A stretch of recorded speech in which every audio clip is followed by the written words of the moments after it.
ৰাজ্যৰ মুখ্যমন্ত্ৰী ডক্টৰ হিমন্ত বিশ্ব শৰ্মাৰ নেতৃত্বত অসমত স্বচ্ছতা আৰু মেধাৰ ভিত্তিত নিয়োগৰ ব্যৱস্থাই প্ৰতিগৰাকী যোগ্য প্ৰাৰ্থীৰ মুখত হাঁহি বিৰিঙাবলৈ সক্ষম হৈছে। তাৰে ফলস্বৰূপে আজি দিছপুৰ জনতা ভৱনস্থিত শিক্ষামন্ত্ৰীৰ কাৰ্যালয়ৰ সভাকক্ষত অনুষ্ঠিত এক অনুষ্ঠানত শিক্ষামন্ত্ৰী ডক্টৰ অনুজ পেগুৰ দ্বাৰা 7গৰাকীকৈ অসম শিক্ষা সেৱাৰ বিষয়াক নিযুক্তি পত্ৰ প্ৰদান কৰা হৈছে। নিযুক্তি পত্ৰ লাভ কৰা সকল হৈছে ক্ৰমে বিভূতি চৰণ বৰুৱা, পলাশ কাকতি, ক্ষীৰোজ মিছং, বেদব্ৰত গগৈ, অৰুণজ্যোতি দত্ত, মদন পেগু আৰু মিথুন জোহৰী। অনুষ্ঠানত শিক্ষামন্ত্ৰীগৰাকীয়ে নিযুক্তিপ্ৰাপ্ত বিষয়াসকলক উদ্দেশ্যে কৈছে যে মুহূৰ্তৰ পৰাই তেওঁলোকৰ কান্ধত বিভাগে এক গধুৰ দায়িত্ব ন্যস্ত কৰিছে আৰু তেওঁলোকে সততা, নিষ্ঠা আৰু একাগ্ৰতাৰে এই কামত ব্ৰতী হ'ব লাগিব।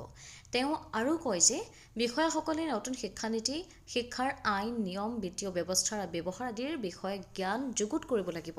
তেতিয়াহে তেওঁলোকে বিভাগীয়ভাৱে টনকিয়াল হৈ কাম-কাজসমূহ আগুৱাই লৈ যাব পাৰিব। এই ক্ষেত্ৰত মন্ত্ৰীগৰাকীয়ে নতুনকৈ নিযুক্তিপ্ৰাপ্ত বিষয়াসকলৰ বাবে এক প্ৰশিক্ষণ শিবিৰ আয়োজন কৰিবলৈ বিভাগক নিৰ্দেশ দিছে। শেষত মন্ত্ৰীগৰাকীয়ে প্ৰতিগৰাকী নিযুক্তিপ্ৰাপ্ত বিষয়াক যথা সময়ত বিভাগীয়ভাৱে তেওঁলোকৰ অগ্ৰজসকলৰ দিহা পৰামৰ্শ ল'বলৈ আহ্বান জনায়। আজিৰ এই অনুষ্ঠানত শিক্ষা বিভাগৰ আয়ুক্ত সচিব নাৰায়ণ কোঁৱৰ, মাধ্যমিক শিক্ষা সঞ্চালিকা মমতা হোজাইৰ লগতে শিক্ষা বিভাগৰ বিভিন্ন বিষয়াসকলক উপস্থিত থকা দেখিবলৈ পোৱা যায়। ব্যুৰ ৰিপৰ্ট, অমৃত নিউজ 24/7।